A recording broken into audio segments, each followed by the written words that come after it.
tabletop role-playing game, Ask Me Anything 2025, answering all the questions about 2024, 2023, if my tabletop role-playing game experience has changed at all this year since the last time we did this. Coming to you recorded around 9 o'clock in the morning here on the 23rd day of December, the night before Christmas. The weather outside is bleh. Just bleh, and gray and green and foggy and blah, but not the cool, awesome Northern California, London fog, Southern California beach town fog, which means it'll probably be humid. All right, so we've done how I got started. We've done my favorite race. We've done my favorite class. We've done my favorite game world. We've done my favorite dice. We've done my favorite deity. We've done my favorite edition. Favorite PC of your own. So I guess that means all the player characters I've had over the years. Which one is my all-time favorites? Oh, God, there's so many. Usually it's the one I'm running at the time. I mean, you know, if I'm running a character that I'm enjoying and the DM is good, then that character is my favorite character at that moment of time. Unfortunately, my last couple gaming experiences have not been with very good dungeon masters, so I didn't really enjoy the character. Which is funny because those dungeon masters were supposedly old school experts, but yeah, they were awful, but that's a separate topic. So I guess we got to go, you know, just amount of time span. Myron, my wizard turned sorcerer from TJ Storm's Company of the Bull. I played him for 15 years. Well, obviously one of my favorite characters. Zeke Cogsmith from Matt Broman's Legacy of Fire campaign. I only played him for like 2 years, I think, on and off. But I really loved playing that character. He was heavily based upon Matt Smith's The Doctor run. But that character was all about me trying to play against type. And because I was, you know, in a very negative, dark space. And I wanted to play a character who was positive. Who tried to be friends with everybody, who was positive. So, yeah, you know. So that was the character. And that helped me deal with my negativity at the time and come out at the other end. A positive. Shocker from Barry Osser's Villains and Vigilantes campaign. That was a favorite of mine. The last game I played was the Call of the Netherdeep adventure, and I was playing my completely randomly generated shaman. The stats were randomly generated. I randomly generated the race by just figuring out how many races there were and figuring out, oh, there's like 6 races. I'll roll a d6, right? So I ended up with human. Then I rolled randomly class, and I got sorcerer. And then I rolled randomly background, and I got outcast. And then I looked at the different sorcerer builds that he said were available, and I rolled randomly. And I got the one that made you basically a cleric sorcerer. So I was a cleric, basically, but a sorcerer instead of a cleric. And then I multi-classed into cleric around 5th level. I had a blast playing that character. Barbarian shaman, trying to bring glory to Crom and convert people to Crom and the might and anger of Crom and marry off his sisters to the PCs and NPCs as an attempt to grow his tribe. And he wanted to steal an elephant. That was a fun character to run. The character that I played in the Not So Secret Now playtest that I was doing for 5e online that recently came to an end for the year. My Minotaur World's Worst Assassin. That was a fun character to play because he was just so against type. And he kept trying to he just wanted to be a fisherman. He didn't want to be an assassin, but he kept getting wrapped up in assassination things. And he was like, you know, I'm like 7 feet tall. I weigh 250 pounds. I've got these gigantic horns. You hear me coming from a mile away. How am I an assassin? But that was the pre-generated character I started with. And we played the pre-generated characters for a while, and it was fun. Can't wait to see if that product makes it to the shelves. And if it does, and you see a Minotaur fisherman assassin described in the NPCs, you'll know that was me. So that was fun. But yeah, I guess my all-time favorite character was Myron and Zeke, and just the characters I played the longest. Favorite PC you'd like to play? So is there a player character race I haven't played yet? Well, superheroes. I want to play more superheroes. I don't get to play enough superheroes. So many fantasy. I did get a chance to play in a short-lived superhero game a year ago, but it was very bad. And the guy didn't, I mean, yeah, it only lasted like a session, 2 sessions. And I got to play in a Champions one shot. But I didn't really understand Champions well enough to build my character right. And the guy kept trying to force his politics on us the whole game. So by the end of the game, we're like, can somebody else run next week? Maybe. Yeah. So I haven't gotten to play a superhero game for a long time. So I would love the next game I play in as a player to be a superhero game, whether face-to-face or online, with somebody who actually understands the genre. Yeah. So we also did, favorite insults yesterday. So today, let's talk about my experience over 2024 and 2023 with so-called OSR, and how my opinions about the so-called old school have changed in the past year, 2 years. A year ago, 2 years ago, I was defending the old school and going after anybody who would, badmouth it. But over the past 2 years, I can definitely say, especially this year, my opinions for the supposed old school have changed drastically to be far more negative, especially after I got kicked out of the old school. Thankfully, I've been re-invited back to join the old school. But I don't know, man. Yeah, every experience I've had lately with people who claim they're in old school. Oh, I'm an old school AD&D. I've been playing D&D since blah, blah, blah. I'm old school. I run my games old school style. They've all been pretty crappy DMs and pretty crappy games. And I've dropped out of a bunch of games just because the DM was so bad, despite them claiming, they're old school and they've been doing this for so long, and I've got 30 years of experience and stuff like that. And you're just like, you play with them and you're like, well, you know what? Your experience doesn't matter because you're bad. And if for 30 years you've just been reinforcing that bad experience, the experience doesn't make you a good DM, dude. So, whenever I see these guys now and I listen to them talk, and I'm like, Jesus, why are you so angry? And so many of them have become so angry. And I guess a lot of them are conservative, and, they're using that as an excuse to just rip apart other people, including me and other people. And, definitely my experience with them has changed. Definitely don't consider myself a part of the old school anymore.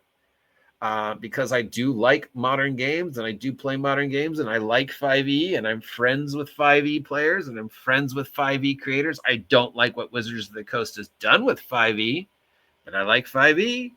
I like playing it. I like running it. But in the past 10 years, I've played in some awesome 5e games. Meanwhile, most of the supposed old school games I've played in have been pretty crappy, run by guys and women who claim they were old school game masters and played the old school way, like we played in the 80s, and they were just awful. And you just have to keep reminding them that, no, that's not how I played in the 80s. And that's not how anybody I know played in the 80s. I certainly wouldn't play with a DM who doesn't understand me, understands my character, who lies to me about what the campaign's about, who doesn't understand 5e or how people have changed. Who definitely I wouldn't play with a DM who insults their players and makes videos about how their players, are dumb, or keeps videos about how you're doing it wrong, or it's, basically I think it all boils down to, and I know people hate me for saying this, but I think too many people have forgotten that it's a game. Dungeons and Dragons is in the Toy Hall of Fame. It's not in the Rocket Science Hall of Fame. It's not in the Sports Hall of Fame. It's not in the Meteors That Fell to Earth Hall of Fame. It hasn't won a Nobel Prize for Science. It's a game. It's a toy. It's the very premise of Dungeons and Dragons and tabletop role-playing games is ridiculous. A group of nobodies going out and fighting the never-ending hordes of darkness and somehow being successful time and time again. Let's face it, in real life, if 4 people walked out into these, the combined might of the U.S. Army, do you really think those 4 people would stand a chance? No, they'd be dead in 5 seconds. But D&D is ridiculous. It's historic, heroic, Saturday morning cartoon, goblin with sticks, ridiculous. And I think far too many people of the old school have forgotten that. They've forgotten that it's a silly little game that started with basically going, hey, what if we had wizards instead of soldiers, you know? And then the whole Bronstein thing, you know, and that's a whole separate subject. But yeah, just the whole Bronstein thing, and then the Bronstein thing that happened this year, and how supposedly open-minded old school guy suddenly went after people because they were using his word. It wasn't your word. You didn't invent the word, dude. And you didn't invent the play style. And neither did the other guy. So yeah, that's definitely been my opinion. So when I see guys who come on and say things like, you know, I'm an old school DM and I've DM'd for thousands of people and thousands of hours and I've done, you know, accomplished so much and everything. And then you listen to them and you're like, again, you're like, well, you may have run for years and years and years, but you obviously didn't learn anything about the game or your players or how to be a good DM. So your experience doesn't matter for crap if you're not a good DM and you treat your players like shit and you treat the hobby like shit and you don't understand. You know, you tell your players we're going to do one type of game, and then the minute the game starts, you go, yoink. No, actually, I'm doing something completely different. I know you all designed your characters for this, but I've decided, no, we're not going to do that. We're going to do this. And then when the players go, but we don't want to do that, and the DM tells you, fuck it. Or when the DM isn't prepared. I can't tell you how many of these supposed old school DMs weren't prepared, you know, in the games I was in. You know, if we had an encounter, the encounter's over, and then the guy spends 20 minutes rolling up the random treasure because he didn't prepare ahead of time. It's like, dude, you roll the treasure up ahead of time. So you don't waste 20 minutes going through all the different tables. You roll the random tables ahead of time. That way you don't have to consult them too many during the games. Every time there's something, you know, that the players encounter that isn't scripted out in the module or whatever, you roll that up ahead of time so you don't waste time, you know. And again, I think it just all spirals down to this anger at the direction the hobby has gone, the anger towards new people coming in with new ideas,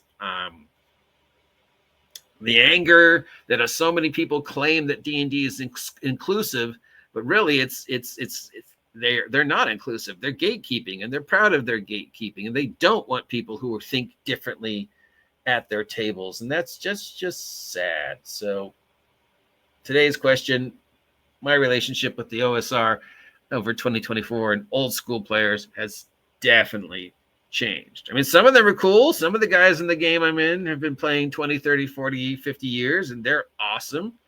There's people out there who I totally respect who've been playing for as long as I have and who get it, you know, and they're always growing and changing and trying to be better because the hobby is growing and changing and trying to be, it's different. D&D today is not the D&D I played 30 years ago or 3 days ago.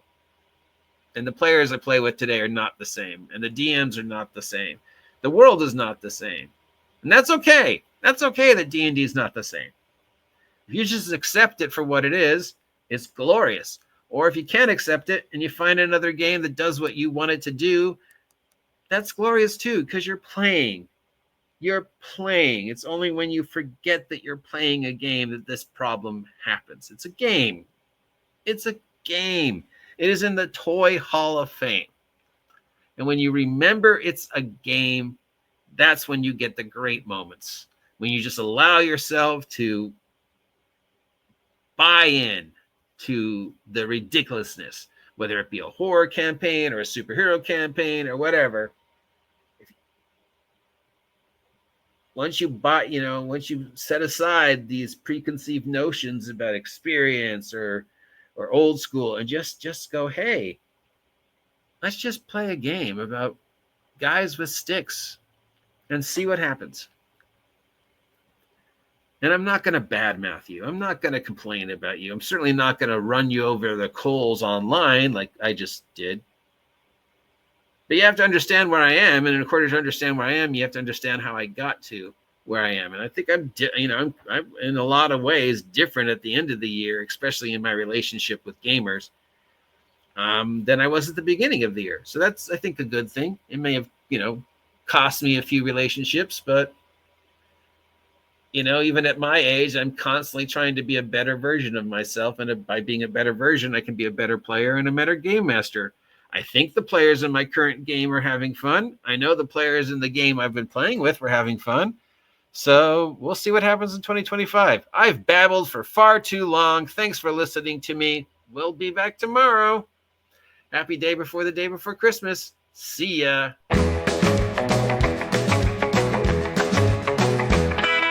News from the table.